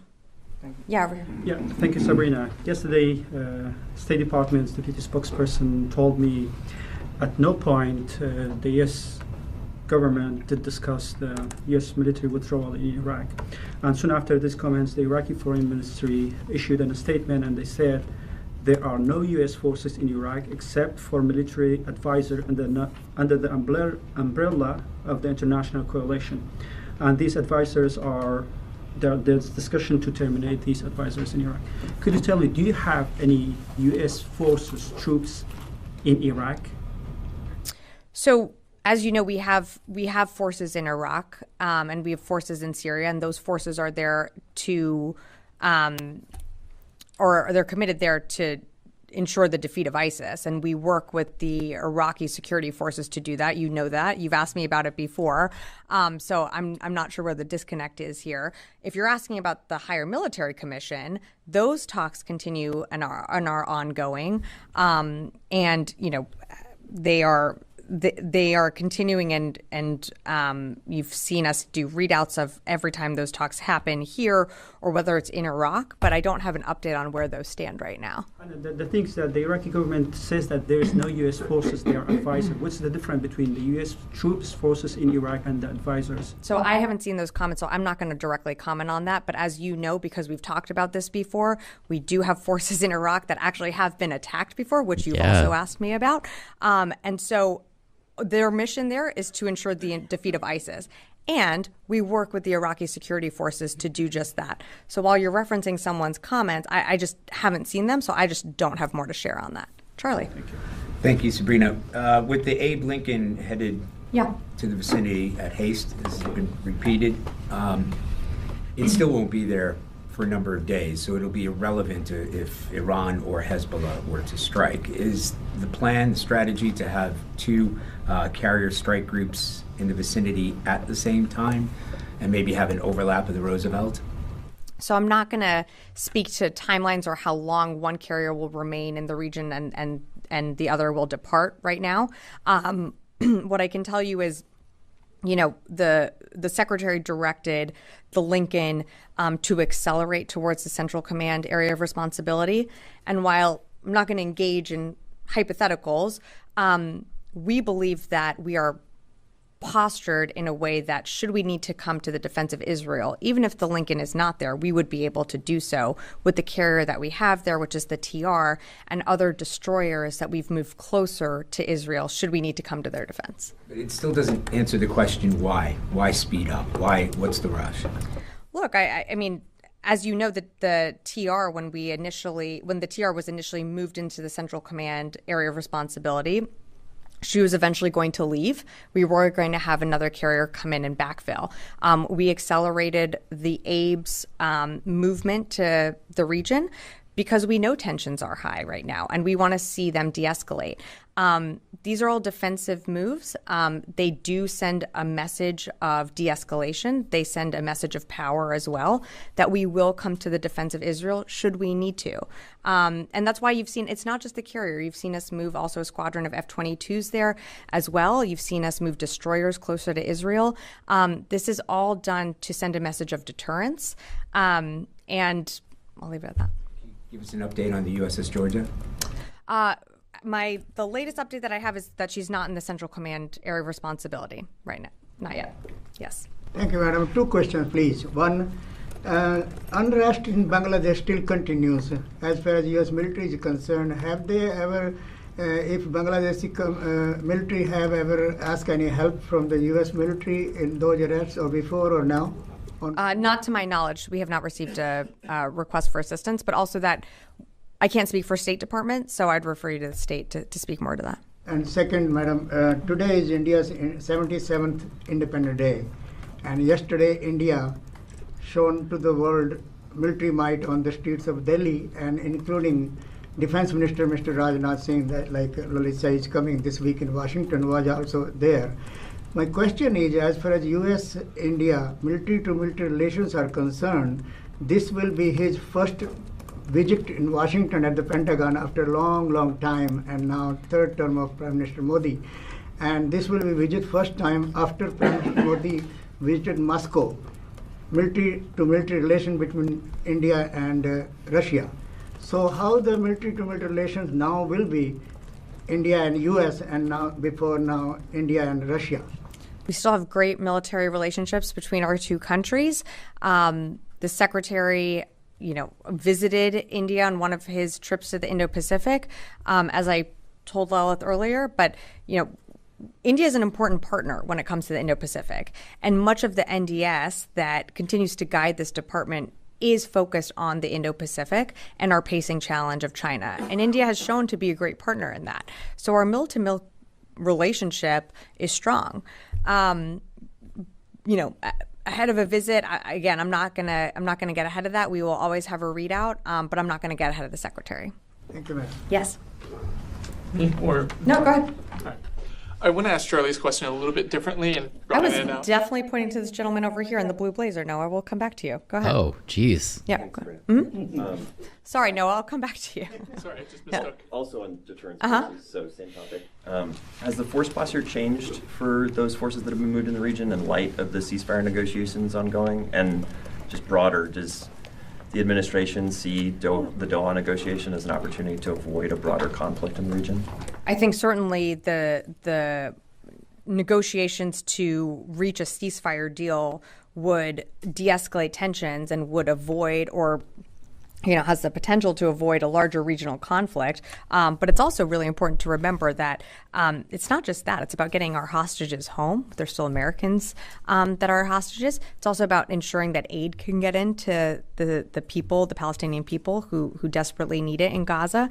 So there's a lot of components to the ceasefire talk and the framework that has been put together. But that's something that, for more details on that, I would refer to the State Department to speak to that, and the NSC as well. But has the force posture changed for those deterrence forces in light of those negotiations? You mean like heightened? We don't typically talk about that, so I'd refer you to CENTCOM for any further details. Noah. Glad I'm not wearing a blue blazer today. Do you have any updates on any new U.S. assets that have reached the CENTCOM AOR in recent days? Just to broaden Charlie's question out a bit. I think CENTCOM put out a statement when the F-22s had come in, but beyond that, not to my knowledge. Mm-hmm. And then to follow up on the Ukraine's objectives note that you said we're still looking for a bit, is there a reason that Minister Umerov wasn't able to offer further clarity on that? I'm just wondering why there needs to be more exploration after the call. Yeah, thanks for the question, Noah. Look, I'm just not going to get into more specifics or details of the call. We've asked, for more from the Ukrainians. I'm just going to leave it at that. Jared. Hi, Sabrina. Iranian press is reporting, state-run press is reporting that an IRGC official has died.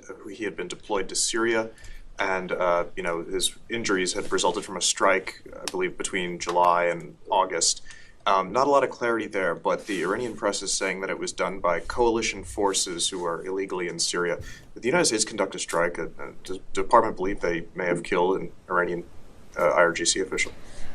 Jared, I haven't seen these reports from Iranian state-owned media, so I can't confirm them. I'd refer you to CENTCOM for any details on any strikes. Yes. Thank you very much, Sabrina. Mr. James Bond Stockdale was a US PAW in Vietnam for a long time, and he was honored Medal of Honor as well. He was my teacher at age 15, and then since 25 years, I've been a journalist from Afghanistan, Pakistan, that border region. I'm the only English newspaper there. Can you explain to your State Department colleague that journalists who have worked in these terrorist zone areas and who were the first media providers to the US bases over there, they at least treat them with respect? Both Vedant and Matt, since last 1 year, because of some policy difference, they treat me with so much respect. And this podium, you guys have treated me with so much respect. So is it possible that you at least tell them that journalists who are from the war zone areas, they act, their attitude, their everything is a little different than these diplomatic trained journalists, you know what I mean? So look, they're my dear colleagues at the State Department. I'm not exactly sure what you're referring to here, but go ahead. Please, you were going to say something. I can tell you that, this administration, I think, certainly values journalists wherever you are in the world. We value your coverage. We value the questions that you ask us here at the briefing room, whether it's in this briefing room or other briefing rooms across the administration. And I don't know if you have a question, but happy to take it. Yesterday, the Taliban were celebrating their 3 years anniversary of their takeover in Afghanistan. And they were flying U.S.-made helicopters. They were driving U.S. vehicles, the military vehicles. Yep. I had emailed this office, Pentagon, right before the U.S. withdrawal as well, that what's going to happen. So at least, can the U.S. now at least disable these helicopters, these big things, or no, they have not thought about it? So this isn't like the military hardware. Okay. Could you at least shut it down, please? Yesterday at the Bagram Air Base. Okay. So, look, I don't have a comment on the types of parades that, the Taliban is doing right now. But, as the department, as we come up on, closer to an anniversary, I would say that we are certainly grateful for all those that have served, for their bravery, for their selflessness, for their compassion every single day that they showed while they were in Afghanistan. And we certainly honor those that came back and those that made the ultimate sacrifice, but I just don't have a comment to offer on the Taliban. Thank you. Just last question. Several senior Pakistani military officials has been arrested in the last couple of days, including a spy master, the general, and they were arrested on corruption charges. Senior politicians, Javed Hashmi, and Georgetown graduates, again a senior politician, Mushahid Hussain, they all complain from the U.S. that the U.S. only contacts the Pakistani military more directly instead of the people-to-people relationship instead of the diplomatic. Do you guys ever feel that? This has nothing to do with giving all the Taliban new toys. Exactly. She just kind of went around the question, didn't really talk about their parade of military gear that they had. It was pretty crazy. Have anybody ever told you that the people of Pakistan, who many of them support democracy as well, but when their senior politicians say that the U.S. military keeps more focus on the Pakistani military than the diplomatic relations, is that anything of concern to you or not?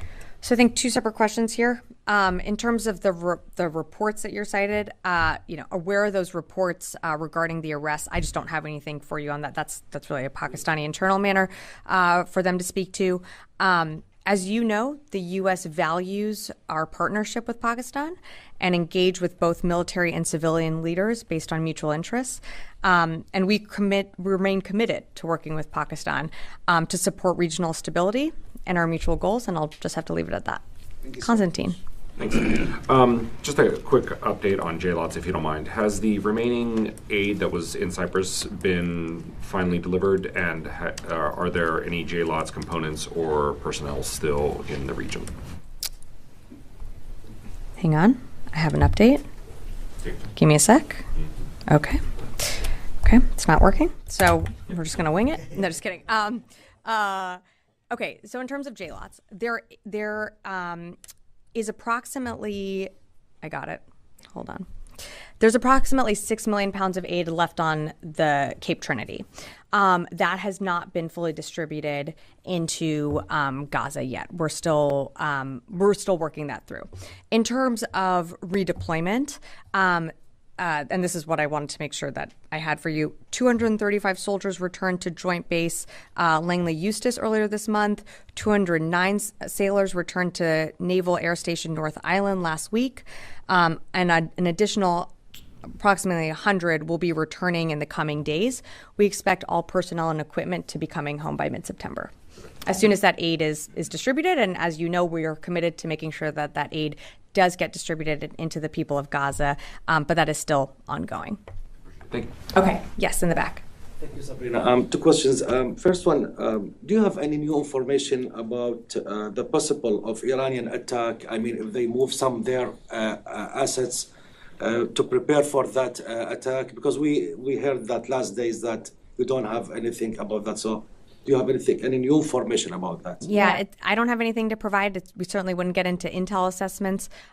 We remain postured, of course, to protect our forces and to come to the self-defense of Israel. But I just don't have anything to share on any type of attack. And as I read out in the top, it's something that I know there's keen interest in. We're going to continue to monitor what's going on in the region, but I just don't have more to share or a crystal ball to predict the who, what, when, where, and how right now. My second question, do you still haven't seen any signs that Hezbollah wants to start a new war? And do you expect that they would observe a 6-week ceasefire, let's say if the deal will done in Doha and the Houthis too? Well, look, I think a ceasefire deal is good for everyone. That's something that the president has been pushing, and you saw him outline that earlier this year, some of the framework component pieces. Those talks are ongoing. It's an important step to securing the release of hostages, some of which are American citizens. We want to see them come home. We do think a ceasefire would certainly de-escalate tensions in the region, and that's ultimately what we want to see. Mike, did you have a question? Sure. The Ukraine's cross-border operation into the Kursk region was the most significant mission really since the start of the war. This was apparently done without the knowledge of their largest patron, the United States. Now, why shouldn't that be considered an intelligence failure in the part of this administration, this building, and the rest of the IC? Well, Mike, I'd push back on that a bit. I think some of the things that the Ukrainians demonstrated earlier on in the war is the ability to hold Kyiv, and then subsequently Kharkiv, Kherson. They were able to hold major cities that I think back then you were here in this briefing room as well, and speculating on what the Ukrainians would and wouldn't be able to hold. In terms of, is this an intelligence failure? No. The United States did not know that this happened until we were after not. the fact. Yep, we were not made aware of this operation. That doesn't mean that it's an intelligence failure. What I would tell you is that we are working with the Ukrainians to better understand their objectives, and I'm not going to go beyond what we had in that readout. They didn't let anyone in the administration know. Does that indicate that there's a lack of trust between Kiev and Washington? No, I don't think so, Mike. I would actually push back on that. We have a very good relationship with our Ukrainian counterparts. The secretary, on an almost weekly basis, is speaking to his Ukrainian counterpart, and it's not just the secretary; it's the Secretary of State. It's other administration officials across this administration, including the president. There is deep trust there, and there has to be deep trust. We're on our 62nd presidential drawdown package. We are pouring millions upon billions of dollars into Ukraine to make sure that they have what they need on the battlefield. We are assisting them with their capabilities. We're training their pilots. We're training their infantry to be better, to improve their skills. There's absolutely trust there. As we said, we didn't know about this one operation. That doesn't mean that we're not engaged on other things. And I'm just going to leave it at that. Oh, boy. Dan, and I'll take 2 more, and then that's it. To the Middle East, are there indications of an increased threat from the Iranian-backed militias in Iraq and Syria in recent days? Is there any kind of change in the posture of those adversaries? And then also, given the threat that's kind of continuous to those U.S. forces in Syria and Iraq that you were talking about earlier, what is the rationale for keeping U.S. troops in Syria, for example, if ISIS is severely degraded and mostly defeated? So on your first question, so I'm not going to speak to any force posture changes. I'm not aware of any heightened levels in the recent days, but I'd refer you to CENTCOM. In terms of the rationale of keeping forces within Syria and Iraq, we are there to ensure the defeat of ISIS. That by no means that ISIS has completely evaporated. They still remain a threat. You might remember from this podium just a few weeks ago, I was asked about a concert that was canceled because of an ISIS threat.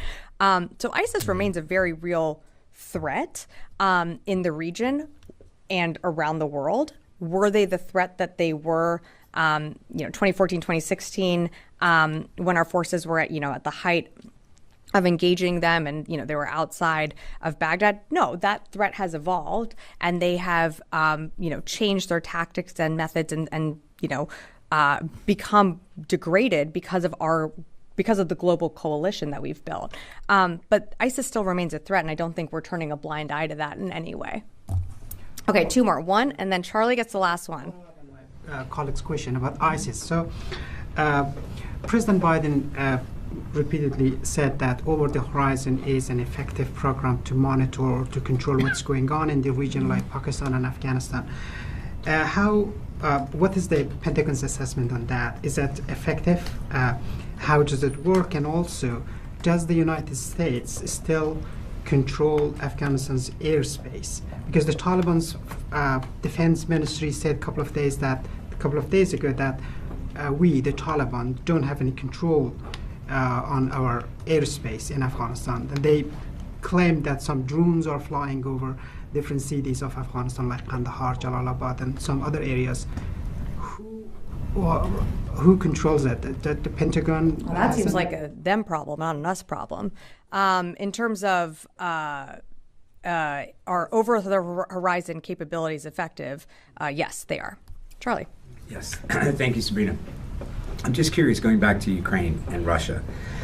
I know the United States has cautioned Ukrainians of using certain weapons that might penetrate deep inside Russia. Now that the line of scrimmage has moved forward, are there restrictions on what kind of weapons can be used on Russian soil? Thanks, Charlie, for the question. Nothing has changed in terms of our policy. So the policy that we set out from the beginning and allowing those counterfire measures to take place around that Sumy area, nothing's changed on that. And nothing has changed on our long-range fires policy as well. We still believe that with the coalition that we've built through the UDCG, that we are providing the Ukrainians what they need on the battlefield to be successful in that northeast area region and in the south. And we believe that they have the capabilities to be successful with what we've given them. But the U.S. policy was never considering that weapons like these might be used inside Russia. So Charlie, what I would tell you on that is, once again, on the Kursk incursion, we're still working to get more from the Ukrainians on their objectives. So I don't have more to share on that. In terms of like what you were saying on, like, we've never seen this, you have to remember that, and to Tara's question at the beginning of the war, what we were providing were like javelins and stingers. What we're providing them today looks very, very different from that PDAs 1 through 20, possibly. So you have to remember that every time that the battlefield has changed and adapted, whether it be terrain or capabilities, we have adapted as well. So we're not ruling anything out right now, but if the as the battlefield dynamics change, we always reserve the right to work with the Ukrainians on what they need. And right now you're seeing them, they have these F-16s that are there. They've showcased that. That was a capability that was not something that they needed at the very beginning of the war. But now they need that. So I'm going to leave it at that. I will take one more question and then we're wrapping. Sabrina, in the past 3 years, U.S. forces have pulled out of Afghanistan. The Taliban's taken over. Putin launched a major invasion of Ukraine. Iran carried out a major attack on Israel. There was the October 7th massacre. U.S. Navy has been engaged for months in a war again in Yemen against the Houthis. U.S. forces have pulled out of bases in Africa. Has the Pentagon lost the ability to deter? No, I would actually say quite the opposite. You mentioned many examples there, but what I would tell you is the United States is not in a long, protracted war. What you're seeing the United States do, whether it be in the Red Sea and the BAM, we're protecting commercial shipping. What you're seeing us do in the Eastern Mediterranean and the Central Command area of responsibility is we're protecting our forces and we're coming to the self-defense of Israel. So happy to have a longer conversation about this, but our goal right there, I think you have to separate defeat versus what our intentions are. And our intentions are to allow commercial shipping, to allow let me just take this one, Lucas, and finish this up. We have to continue to allow commercial shipping through that Red Sea passage. It's important. It's something that the president set out from the very beginning, and the secretary found built a coalition through Operation Prosperity Guardian of like-minded nations coming together to protect interests from all over the world sailing through that corridor. So we remain committed to that objective, and I'm just going to leave it at that. Thank you, Lucas. Much appreciated. All right, there you go.